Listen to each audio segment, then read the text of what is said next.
We are at the end of day 6 of the war in Ukraine, or more correctly, of the Russian invasion of Ukraine, launched on the 24th of February by President Vladimir Putin.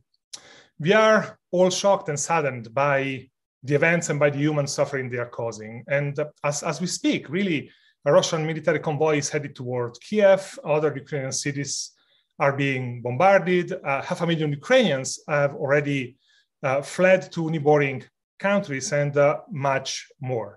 It's still early days, and it's difficult to predict how the situation will evolve, even just in the next few hours.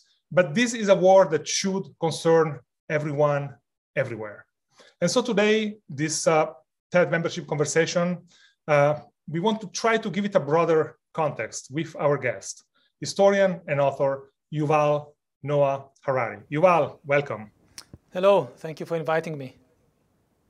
I want to start from Ukraine itself, and it's 42 million people, and its particular place between the East and the West.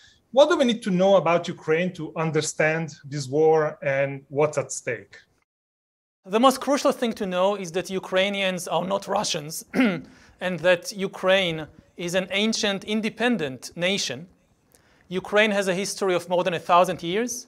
Kyiv was a major metropolis and cultural center when Moscow was not even a village. For most of these 1,000 years, Kyiv was not ruled by Moscow. They were not part of the same political entity.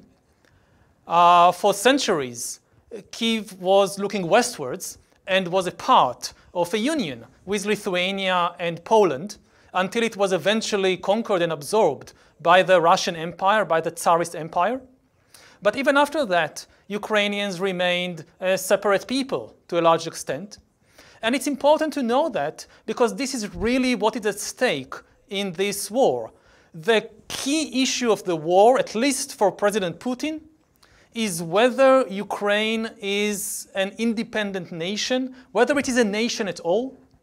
He has this fantasy that Ukraine isn't a nation, that Ukraine is just a part of Russia, that Ukrainians are Russians. In his fantasy, Ukrainians are Russians that want to be back in the fold of Mother Russia, and that the only ones preventing it is a very small gang at the top, which he portrays as Nazis, even if the president is Jewish, but okay, a Nazi Jew. And his belief was, at least, that he just needs to invade. Zelensky will flee. The government will collapse. The army would lay down its arms. And the Ukrainian people would welcome the Russian liberators throwing flowers on them. And this fantasy has been shattered already. Zelensky hasn't fled. The Ukrainian army is fighting. And the Ukrainian people is not throwing flowers on the Russian tanks. It's throwing Molotov cocktails. So let's unpack that and maybe take the different pieces one by one. So Ukraine has a long history of being dominated and occupied. You mentioned the Tsar, but also the Soviet Union, Hitler's armies. It also has a long history of mistrust of authority and of resistance, which goes some way to explain the current strong resistance that the Russians are encountering. Anne Applebaum, the journalist, even suggests that this mistrust, this resistance to authority is the very essence of Ukraineness. Do you agree? We did see in the last 30 years Ukrainians twice rising in revolt when there was a danger of an authoritarian regime being established, once in 2004, once in 2013. And when I was in Kyiv a few years ago, what really struck me was this very strong feeling of the desire for independence and for democracy. And I remember walking around this museum of the revolution of 2013, 2014, and seeing these images, like these two elderly women who were bringing sandwiches to the demonstrators, to the fighters. They couldn't throw stones and they couldn't do anything else, so they prepared sandwiches and brought this huge tray full of sandwiches to the demonstrators. And this is the kind of spirit that inspires not just the Ukrainians, but everybody who is now watching what is happening there. Help me understand the actual nature of the threat here in terms of Russia moving into Ukraine. So in your last book, when you write about Russia, you describe the Russian model as, I quote, not a coherent political ideology, but rather a sort of practice of monopolizing power and wealth by a small group at the top. But then in his actions against Ukraine, Putin in the last few weeks seems to move very much by an ideology of empire, of denial of Ukraine's right to exist, as you mentioned. What has changed in the 4 years since you wrote that book? The imperial dream was always there, but you know, empires are often the creation of a very small gang of people at the top. I don't think the Russian people is interested in this war. I don't think that the Russian people wants to conquer Ukraine or to slaughter the citizens of Kyiv. It's all coming from the top.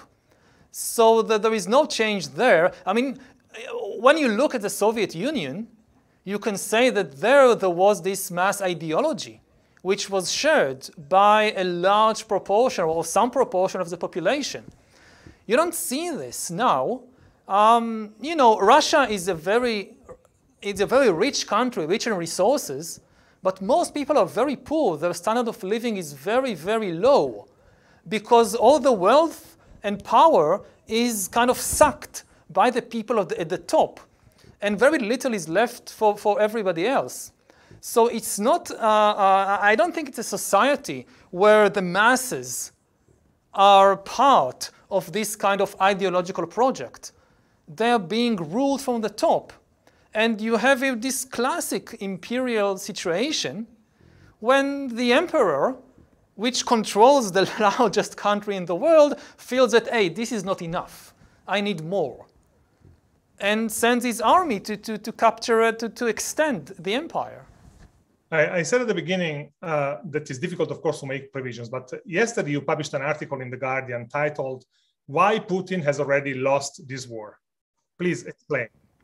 Well, one thing should be very clear. I don't mean to say that he's going to suffer an immediate military defeat. He definitely has the military power to conquer Kyiv and perhaps the whole of Ukraine. Unfortunately, we might see this. But his long-term goal, the whole rationale of the war, is to deny the existence of the Ukrainian nation and to absorb it into Russia. And to do that, it's not enough to conquer Ukraine. You also need to hold it. And it's all based on this fantasy, on this gamble, that most of the population in Ukraine would agree to this, would even welcome this. And we already know that it's not true. That the Ukrainians are a very real nation. They are fiercely independent. They don't want to be part of Russia. They will fight like hell. And in the long run, again, you can conquer a country.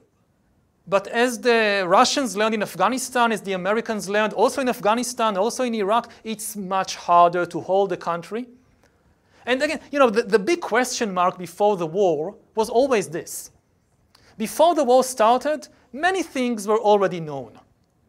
Everybody knew that the Russian army is much stronger than the Ukrainian army. Everybody knew that NATO will not send armed forces into Ukraine, troops into Ukraine. Everybody knew that the West, the Europeans, would be hesitant about imposing too strict a sanction regime for fear of being hurt by it themselves. And this was the basis for Putin's war plan. But there was one big unknown. Nobody could say for sure how the Ukrainian people would react. And there was always the option that maybe Putin's fantasy would come true. Maybe the Russians will march in, Zelensky would flee, maybe the Ukrainian army would just capitulate and the population would not do much. This was always an option. And now we know this was just fantasy. Now we know that the Ukrainians are fighting, they will fight, and this derails the whole rationale of Putin's war. Because you can conquer the country maybe, but you won't be able to absorb Ukraine back into Russia. The only thing he's accomplishing, he's planting seeds of hatred in the hearts of every Ukrainian being killed, every day this war continues, is more seeds of hatred that may last for generations. The Ukrainians and Russians didn't hate each other before Putin. They are siblings. Now he's making them enemies. And if he continues, this will be his legacy. We're gonna talk a bit about that again later. But at the same time, Putin needs a victory, right? The cost, the human, economic, political cost of this war, not even a week in, is already astronomical. So to justify it, and also to remind, by the way, a viable leader at the head of Russia, Putin needs to win, and even win convincingly. So how do we square these things? I don't know. I mean, the fact that you need to win doesn't mean that you can win. Lots of political leaders need to win, and sometimes they lose. He could stop the war, declare that he won, and say that recognizing Luhansk and Donetsk by the Russians is what he really wanted all along, and he achieved this. Maybe they cobbled this agreement, or that. I don't know. This is the job of politicians. I'm not a politician. But I can tell you that I hope, for the sake of everybody, Ukrainians, Russians, and the whole of humanity, that this war stops immediately. Because if it doesn't, it's not only the Ukrainians and the Russians that will suffer terribly. Everybody will suffer terribly if this war continues. Explain why. Because of the shock waves destabilizing the whole world. Let's start with the bottom line. Budgets. We have been living in an amazing era of peace in the last few decades. And it wasn't some kind of hippie fantasy. You saw it in the bottom line. You saw it in the budgets. In Europe, in the European Union, the average defense budget of EU members was around 3% of government budget. And that's a historical miracle, almost. For most of history, the budget of kings and emperors and sultans, like 50%, 80%, goes to war, goes to the army. In Europe, it's just 3%. In the whole world, the average is about 6%. I think, fact check me on this, but this is the figure that I know, 6%. What we saw already within a few days, Germany doubles its military budget in a day. And I'm not against it. Given what they are facing, it's reasonable for the Germans, for the Poles, for all of Europe to double their budgets. And you see other countries around the world doing the same thing. But this is a race to the bottom. When they double their budgets, other countries look and feel insecure and double their budgets. So they have to double them again and triple them.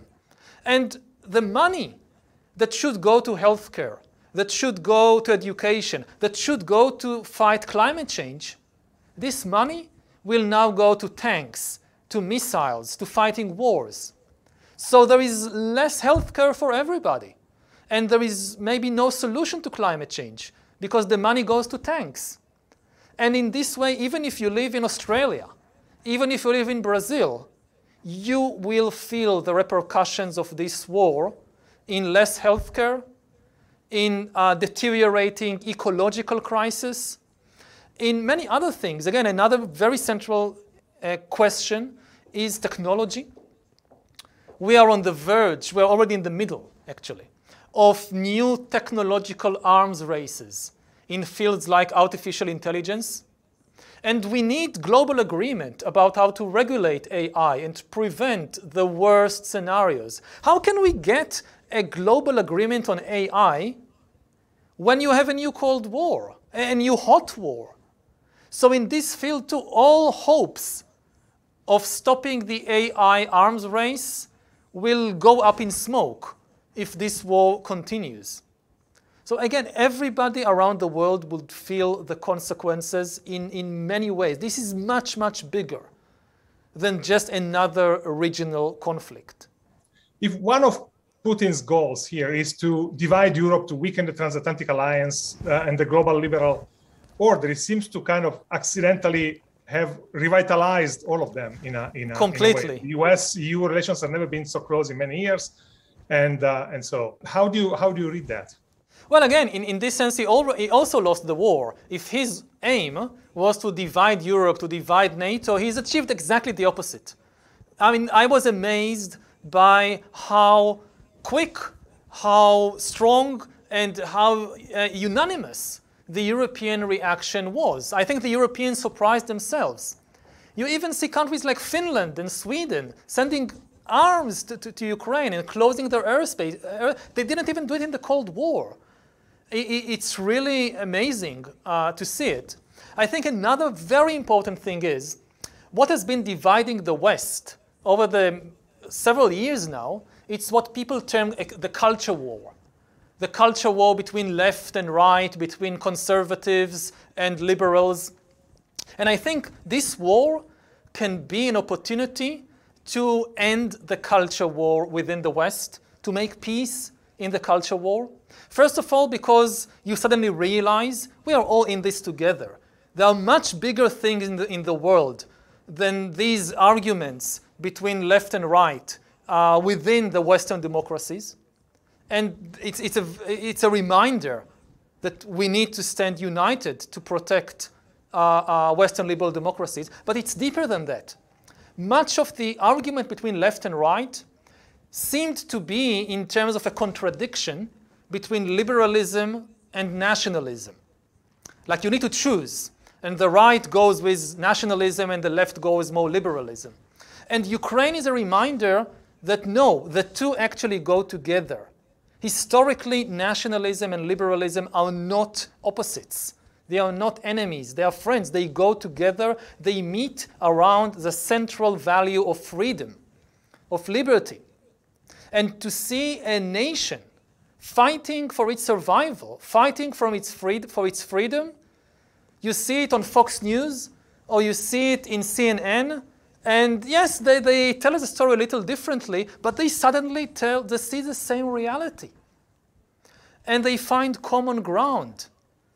And the common ground is to understand that nationalism is not about hating minorities or hating foreigners. It's about loving your compatriots and reaching peaceful agreement about how we want to run our country together. And I hope that seeing what is happening would help to end the culture war in the West. And if this happens, we don't need to worry about anything. You know, when you look at the real power balance, if the Europeans stick together, if the Americans and the Europeans stick together and stop this culture war and stop tearing themselves apart, they have absolutely nothing to fear, the Russians or anybody else. I'm going to ask you a question later about the stories the West tells itself, but let's maybe zoom out for a second and get a larger perspective. You wrote another essay last week in The Economist, and you argued that what's at stake in Ukraine is, and I quote you, the direction of human history, because it puts at risk what you call the greatest political and moral achievement of modern civilization, which is the decline of war. So now we are back in a war and potentially afterwards into a new form of Cold War or hot war, but hopefully not. Elaborate about that essay you wrote. Yeah, I mean, some people think that all this talk about the decline of war was always just a fantasy. But again, you look at the statistics. Since 1945, there has not been a single clash between superpowers, whereas previously in history, this was, the basic stuff of history. Since 1945, not a single internationally recognized country was wiped off the map by external invasion. This was the common thing in history until then, and then it stopped. This is an amazing achievement, which is the basis for everything we have, for our medical services, for our education system. And this is all now in jeopardy, because this era of peace, it wasn't the result of some miracle. It wasn't the result of a change in the laws of nature. It was humans making better decisions and building better institutions, which means also that there is no guarantee for the future. If some humans, start making bad decisions and start destroying the institutions that kept the peace, then we'll be back in the era of war with budgets, military budgets going to 20, 30, 40%. It can happen. It's in our hands. And I'll just say one more thing. When, not just me, but other scholars like Steven Pinker and others talked about the era of peace, some people understood it as kind of encouraging complacency. That, oh, we don't need to worry about anything. No, I mean, the message was really the opposite. It was a message of responsibility. If you think that there is no era of peace in history, it's always war, it's always the jungle, there is a constant level of violence in nature, then this basically means that there is no point struggling for peace, and there is no responsibility on leaders like Putin, because you can't blame Putin for the war. It's just a law of nature that there are wars.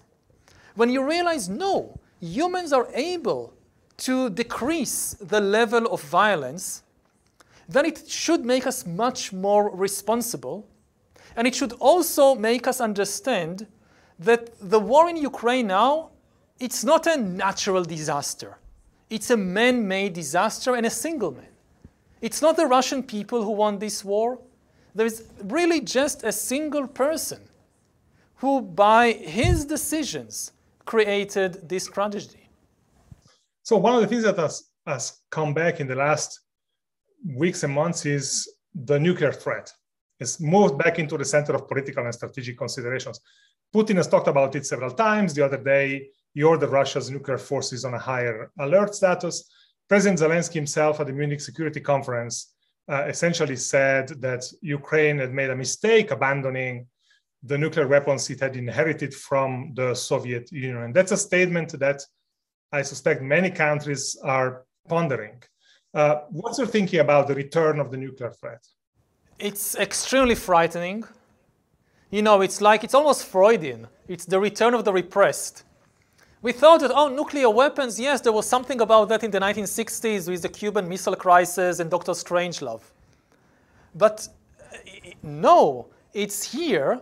And, you know, it took just a few days of difficulties on the battlefield for suddenly, I mean, I'm watching television in like the news, and you have these experts explaining to people what different nuclear weapons will do to this city or to this country. It rushed back in. So, you know, nuclear weapons are, in a way, they also, until now, preserved the peace of the world.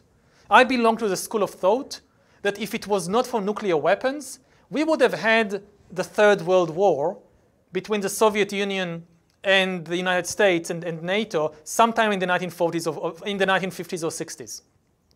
That nuclear weapons actually until today served a good function.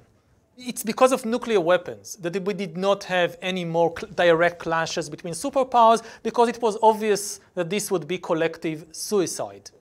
But the danger is still there, is always there. If there is miscalculation, then the results could, of course, be existential, catastrophic. And at the same time, you know, in the 70s, after Cuba and Berlin, and so in the 60s, but in the 70s, we started building a sort of international institutional architecture that helped reduce the risk of military confrontation of nuclear weapons being used. You know, anything from armed controls agreements to measures designed to build trust or to communicate directly and so on. And then in the last decade or so, that has been progressively kind of scrapped. So we are even in a more dangerous situation than we were, let's say, at the end of the last century. For example. Completely. I mean, we are now reaping the bad fruits of neglect, that's been going on for several years, not just about nuclear weapons, but in general, about international institutions and global cooperation. We've built in the late 20th century a house for humanity based on cooperation, based on collaboration, based on the understanding that our future depends on being able to cooperate. Otherwise, we will become extinct as a species. And we all live in this house But in the last few years, we neglected it. We stopped repairing it. We allow it to deteriorate more and more. And, eventually it is collapsing now. So I hope that people will realize before it's too late that we need not just to stop this terrible war, we need to rebuild the institutions, we need to repair the global house in which we all live together. If it falls down, we all die.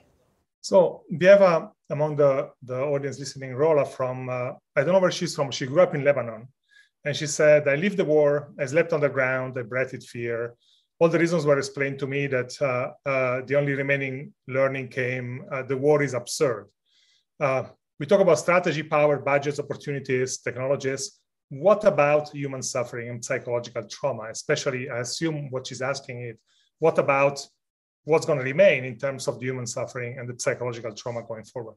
Yeah, I mean, these are the seeds. Seeds of hatred and fear and misery that are being planted right now in the minds and the bodies of tens of millions, hundreds of millions of people, really, because it's not just the people in Ukraine, it's also in the countries around, all over the world.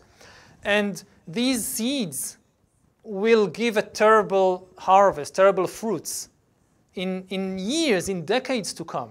This is why it's so crucial to stop the war immediately. Every day this continues, plants more and more of these seeds. And, like this war now, its seeds were to a large extent planted decades and even centuries ago. That part of the Russian fears that are motivating Putin and motivating people around him is memories of past invasions of Russia, especially, of course, in the Second World War. And, of course, it's a terrible mistake what they are doing with it. They are recreating again the same things that they should learn to avoid. But yes, these are still the terrible fruits of the seeds being planted in the 1940s. It's what in the same article you call the fact that nations are ultimately built on stories. So these seeds are the stories we are starting to create now. The war in Ukraine is starting to create the stories that are going to have an impact in the future. That's what you're saying. Some of the seeds of this war were planted in the siege of Leningrad. And now it gives fruit in the siege of Kiev, which may give fruit in 40 or 50 years in more terrible... we need to cut this. We need to stop this. As a historian, I feel sometimes ashamed or responsible, I don't know what, about what history, the knowledge of history is doing to people. In recent weeks, I've been watching all these world leaders talking with Putin, and very often he gave them lectures on history.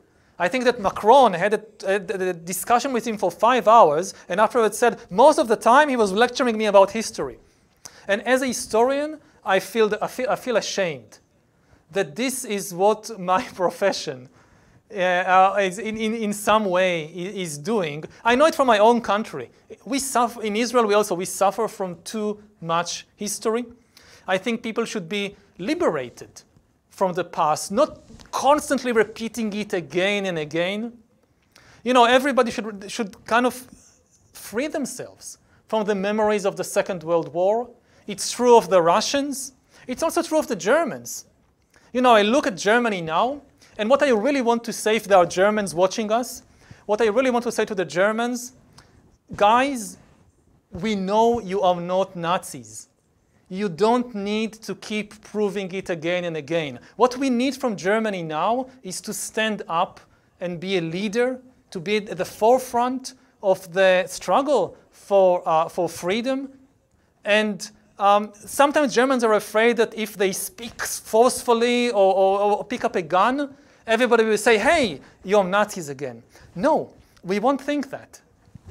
That's happening right now. I mean, lots of things that were inconceivable just 10 days ago have happened in the last few weeks. And one of the most striking, to me in any case, is Germany's reaction and transformation. I mean, the new Chancellor Olaf Scholz the other day announced that Germany will send arms to Ukraine, and we spend an extra $100 billion in building up its army. That reverses completely the principles that have guided Germany's foreign policy and security policies for decades. So that shift is happening exactly at this moment, and very, very fast. Yeah, and I think it's a good thing that we need the Germans to, I mean, they are now the leaders of Europe. Certainly after Britain left in Brexit. And we need them to, in a way, let go of the past and be in the present. If there is really one country in the world that, as a Jew, as an Israeli, as a historian, that I trusted not to repeat the horrors of Nazism, that's Germany. Mm-hmm. Yoel, I want to touch quickly over on three things that have to do with the fact that this feels like the first truly interconnected war in many ways. The first, of course, is the basics, which is on one side, you have a very ancient war. We have tanks and we have trenches and we have bombed buildings. And on the other, we have real-time visibility of everything through cell phones and Twitter and TikTok and so on. And you have written a lot about this tension between old ways and new tech. What's the impact here? First of all, we don't know everything that is happening. I mean, surprisingly, with all this TikTok and phones and everything, so much is not known. So the fog of war is still there. And yes, there is much more information, but information isn't truth. Lots of information is disinformation and fake news and so forth. And yes, it's always like this, that the new and the old, they come together. You know, with all the talk about interconnectedness and the living in cyberspace and all that, one of the most important technologies of not just of this war, but of the last decade or two have been stone walls. It's Neolithic. Everybody is now building stone walls in the era of Facebook and Google and all that. So the old and the new, they go together. And it is a new kind of war. People are sitting at home in California or Australia, and they actively participate in the war, not just by writing tweets, but by attacking websites or defending websites. You know, in Spain, in the Civil War, if you wanted to help fight fascism, then you had to go to Spain and join the International Brigade. Now the International Brigade is sitting at home in San Francisco and is still in some way part of the war. So this is definitely new. No, indeed. Just 2 days ago, Ukraine's Deputy Prime Minister, I think, Fedorov, announced via Telegram that he wanted to create a sort of volunteer cyber army. He invited software developers and hackers and other people with IT skills to somehow help Ukraine fight on the cyber front. And according to Wired magazine, in less than 2 days, 175,000 people signed up. So here is a defending nation that can kind of recruit almost overnight 175,000 volunteers to go to battle on its behalf. It's a very different kind of war. Yeah. You know, every war brings its surprises. Sometimes it's how everything is new, but sometimes it's also how everything is old. So a few people in the chat and in the Q&A have mentioned China, which of course is an important actor here, although for now is mostly an observer. But China has a stated policy of opposing any act that violates territorial integrity. So moving into Ukraine, of course, violates territorial integrity. At the same time, and it also has a huge interest in a stable global economy and global system. But then it needs to square this with the recent closeness with Russia. Xi Jinping and Putin met in Beijing before the Olympics, for example, and kind of there's this message of friendship that went out to the world. How do you read China's position in this conflict? I don't know. I mean, I'm not an expert on China, and I certainly can't just, just reading the news won't get you into the mindset, into the real opinions and positions of the Chinese leadership. I hope that they take a responsible position and act because they are close to Russia, because they're also close to Ukraine, but especially because they are close to Russia. They have a lot of influence on Russia. I hope that they will be the responsible adults that will put down the flames of this war. They have a lot to lose from a breakdown of the global order. And I think they have a lot to win from the return of peace, including in terms of the gratitude of the international community. Now, whether they do it or not, this is with them. I can't predict, but I hope so. You have mentioned before the several European and Western leaders that have gone to Moscow in the weeks before the invasion. Varun in the chat asks, is the Ukraine war a failure of diplomacy? Could have something different happened? Oh, you can understand it in two questions. Did diplomacy fail to stop the war? Absolutely. Everybody knows that. But is it a failure in the sense that a different diplomatic approach, some kind of other proposition would have stopped the war? I don't know, but it doesn't seem like it. I mean, looking at the events of the last few weeks, it doesn't seem that Putin was really interested in a diplomatic solution. It seemed that he was really interested in the war. And I think, again, it goes back to this basic fantasy that if really he was concerned about the security situation of Russia, then there was no need to immediately invade Ukraine. There was no immediate threat to Russia.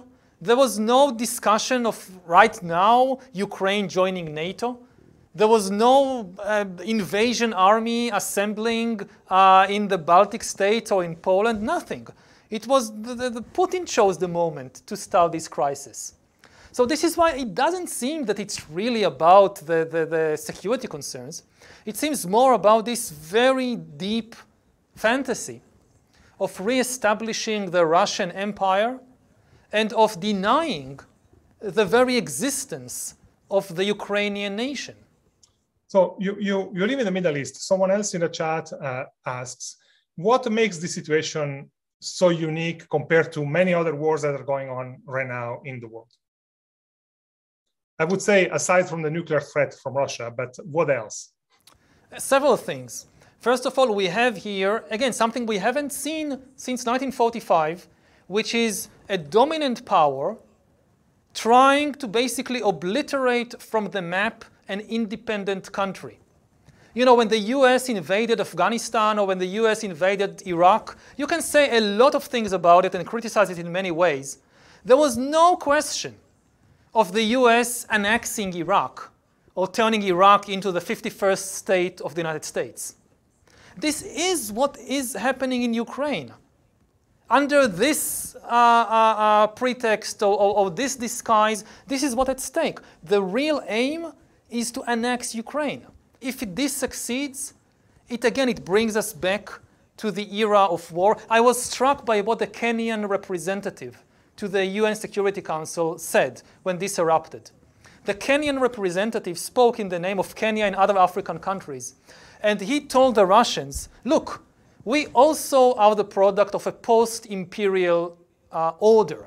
The same way the Soviet Empire collapsed into different independent nations, also African nations came out of the collapse of European empires.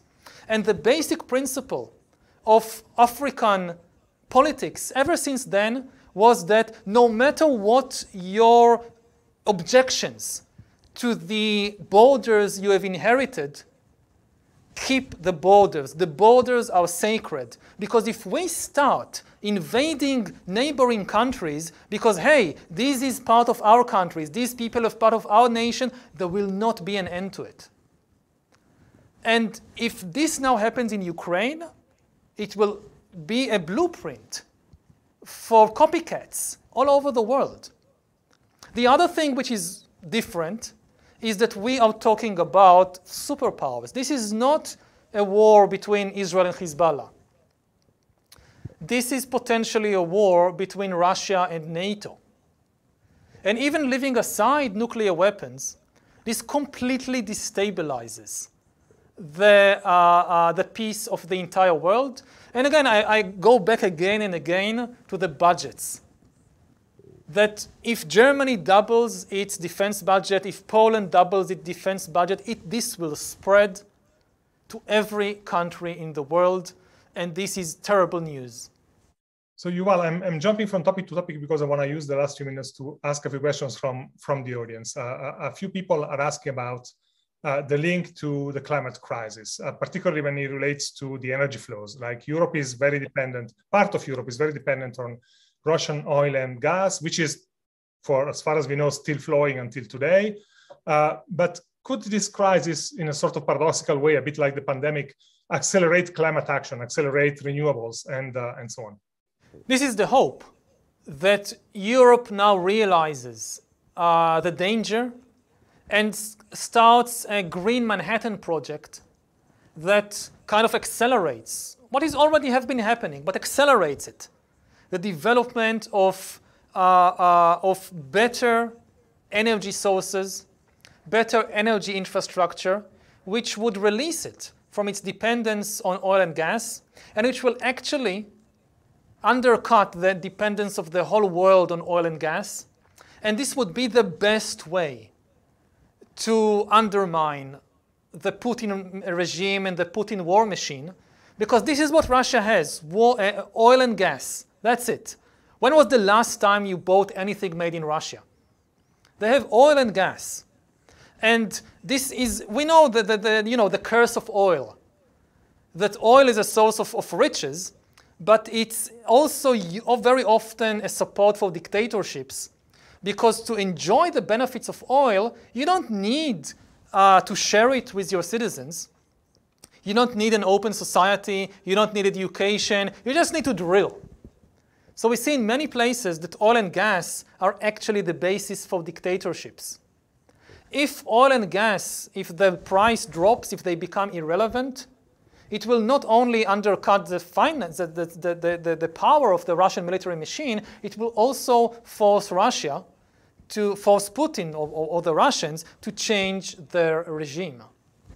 Okay, let me bring up a character that everybody here in the chat seems to find quite heroic, and that's the Ukrainian president. So Ukraine kind of finds itself with a comedian who turned almost accidental president, who turned now war president, but he has shown an impressive conduct in the last few weeks, especially in the last few days, which can be summarized in that response he gave to the US when they offered to kind of exfiltrate him so he could lead a government in exile. He said, I need ammunition, I don't need a ride. How do you look at President Zelensky? His conduct has indeed been admirable, and he gives courage and inspiration, not just to the Ukrainian people, but I think to everybody around the world. I think to a large extent, the swift and united reaction of Europe with the sanctions and sending arms and so forth, to a large extent, this is also to the credit of Zelensky. That, when politicians are also human beings, and his direct appeal to them, and they met him many times in person, and to see where he is now and the threat that not only him, but his family is also in, and they talk with him, and he says, and they know that this may be the last time they speak. He may be dead, murdered, or bombed in an hour, in a day. It really changes something. So in this sense, I think he made a huge personal contribution to not just the reaction in Ukraine, but around the world. So Sam, who's listening, asked this question. Can you provide some historical context for the force and the meaning of economic and trade sanctions at the level where they are kind of currently imposed? How have previous would-be empires, would-be aggressors or aggressors being constrained by such isolations and such sanctions? What we need, again, to realize about Putin's Russia, it's that it's not the Soviet Union. It's a much smaller and weaker country. It's not like in the 1960s that in addition to the Soviet Union, you had the entire Soviet bloc around it. So it's easier in this sense to isolate it. It's much more vulnerable. Again, does it mean that sanctions would work like a miracle and stop the tanks? No, it takes time. But I think that the West is in a position to impact Russia with these kinds of sanctions and isolation much more than, let's say, with the Soviet Union. And also the Russian people are different. The Russian people don't really want this war. Even the people in the immediate circle around Putin, you know, again, I don't know them personally. From what it seems, it's that these people, they like life. They have their yachts, and they have their private airplanes, and they have their house in London, and they have their chateau in France, and they like the good life, and they want to keep enjoying it. So I think that the sanctions can be really effective. What's the timetable? That's ultimately in the hands of Putin. So Gabriela asks, I remember the war in former Yugoslavia and the atrocities there. Is there any possibility that this war would escalate into such a situation? I think an extension to that is this war kind of stirring dormant conflicts like in the Balkans, for example, or in the former Central Asian Republic? Unfortunately, it can get to that level and even worse. If you want an analogy, go to Syria. You look at what happened in Homs, at what happened in Aleppo. And this was done by Putin and his airplanes and his minions in Syria. It's the same person behind it. And to think that, no, this happened in the Middle East, it can't happen in Europe. No. We could see Kiev in the same situation as Homs, as the same situation as Aleppo, which would be catastrophic. And again, would plant terrible seeds of hatred for years and decades. So far, we've seen hundreds of people being killed, Ukrainian citizens being killed. It could reach tens of thousands, hundreds of thousands. So in this sense, it's extremely painful to contemplate. And this is why we need, again and again, to urge the leaders to stop this war, and especially again and again tell Putin, you will not be able to absorb Ukraine into Russia. They don't want it. They don't want you. If you continue, the only thing you will achieve is to create terrible hatred between Ukrainians and Russians for generations. It doesn't have to be like that. Well, let me finish with one question about your country. You are in Israel. Israel has close ties with both Russia and Ukraine. It's actually home of many Russian-born and many Ukrainian-born Jews. How is the country reacting to this conflict? I'm talking about the government, but also about the population. Actually, I'm not the best person to ask. I've been so kind of following what's happening around the world. I didn't pay so much attention to what is happening right here. And even though I live here, I'm not an expert on Israeli society or Israeli politics. Definitely the sentiment in the street, in the social media is with Ukraine. You see Ukrainian flags, you see Ukrainian, on social media, people putting Ukrainian flags on their accounts. And another thing, so many people in Israel, they came from the former Soviet Union. And until now, everybody was simply known as Russians. Even if you came from Azerbaijan or you came from Bukhara, you were a Russian.